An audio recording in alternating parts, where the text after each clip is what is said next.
Ayan guys, so ito guys, si number 38 nga po natin is, ano nga po to, tawag ito.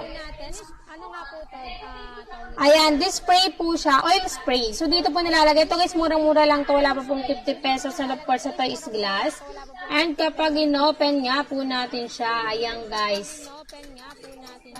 Tignan nyo naman.